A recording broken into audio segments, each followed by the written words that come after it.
I've been meaning to make this video for quite some time. I would like to be honest with my subscribers and to those who are not subbed. I have been having a lot of doubts about the Christian faith, and it started a few years ago. The doubts were mostly intellectual.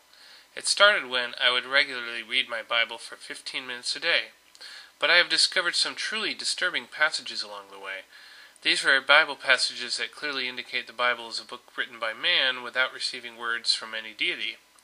This realization happened especially after reading passages such as Numbers 31, where Moses received instructions from God to wipe out the Amalekites and take their young girls for themselves.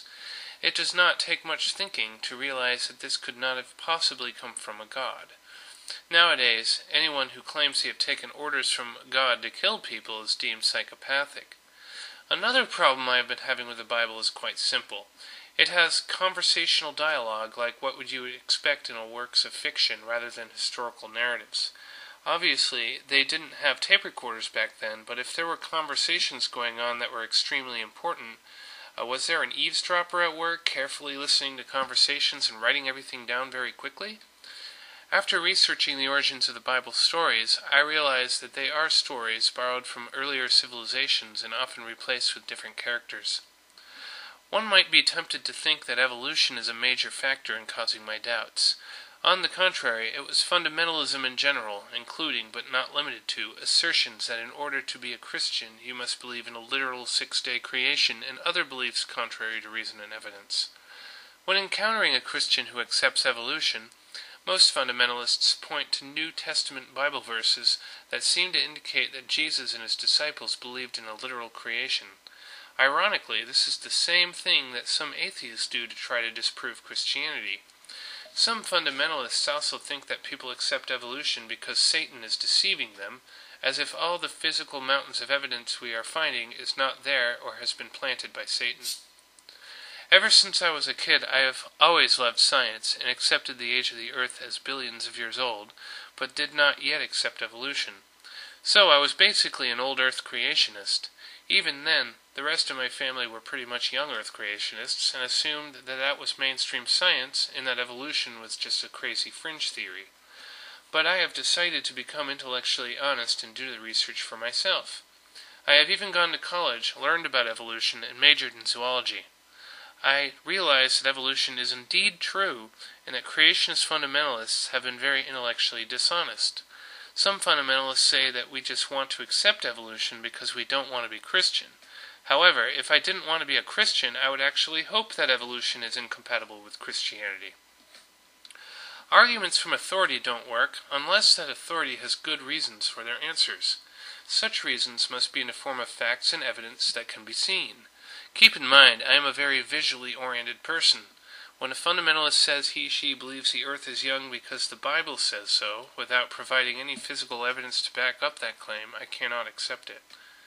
Speaking of reason, I have tried to find reasons for my faith by reading Christian apologetics books.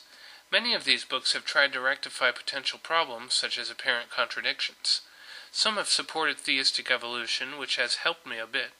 Unfortunately, apologetics as a whole is only a weak support for a faith. Some fundies think apologetics is unnecessary because they think you should abandon reason and just have faith. Sorry, but that does not work for me. In addition to apologetics, another thing that has kept me in the faith were second-hand accounts of near-death experiences and people becoming Christians as a result. I have done research on this phenomenon, finding out that it is a product of the mind, such as loss of oxygen in the brain or epilepsy, and not much more. Similar experiences where a person would see something inconsistent with biblical teachings is often considered a deception from Satan by fundamentalists. In this case, it seems that Satan actually saves Christianity because we have to believe in a deceptive entity to blame for all the discrepancies.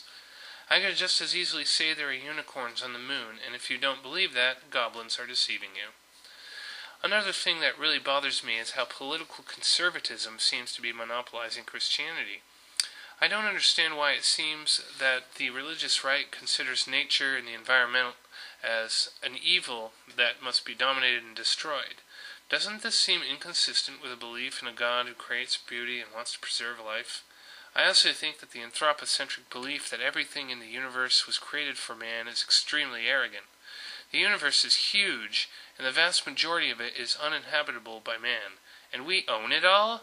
Another inconsistency with this is, if we're all sinners and most of us will burn, then why would we even deserve supremacy over nature? It doesn't make any sense. About 2 or 3 years ago, I tried to go to a Unitarian Universalist church in order to broaden my mind.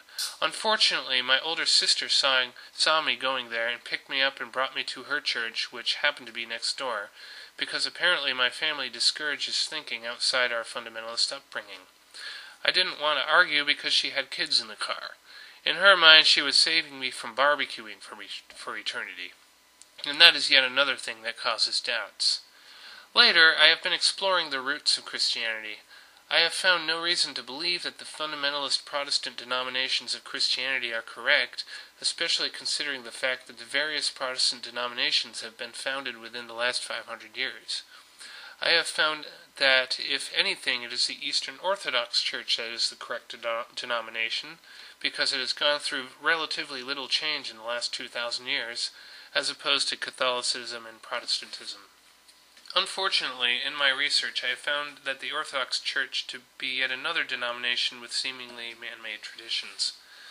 After years of intellectually honest research, I find myself in a position where I'm not sure I can believe in the teachings of Christianity anymore.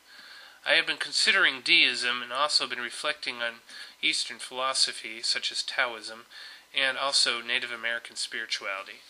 These things are often given the label New Age by fundamentalists, as are everything that disagrees with their narrow beliefs. In conclusion, it would be important for me to mention that I have Asperger's syndrome. We have a rather different brain chemistry than most people and tend to think visually and spatially and have a very difficult time grasping abstract concepts or believing in spiritual events that supposedly took place thousands of years ago. I've heard a horrible sermon at a fundamentalist church about how people miss heaven by 18 inches. This is referring to the approximate distance from the brain to the heart. It basically implies that knowing Christ in the mind isn't enough, and you have to know him in the heart as well. People with Asperger's syndrome have very much trouble with this type of concept. There cannot be such a thing as heart knowledge. I can only know things and people by using my brain, not my heart. Fundamentalists would say that I am not spiritually discerned. Then why would a God who wants people to follow him deliberately create some of us with this type of brain wiring, making it difficult to believe in what cannot be seen or detected? Why was I made to not have heart knowledge or be spiritually discerned? This is a relatively new channel where I will be discussing religion, science, and environment whenever I have time. The channel Creative Mind will continue with the ongoing series Mammals of the World and Music Images. I will probably be shutting down Creative Church. In honor of the new year, I am sharing this video with 11 of my favorite atheists and 11 favorite Christians. And here they are in alphabetical order.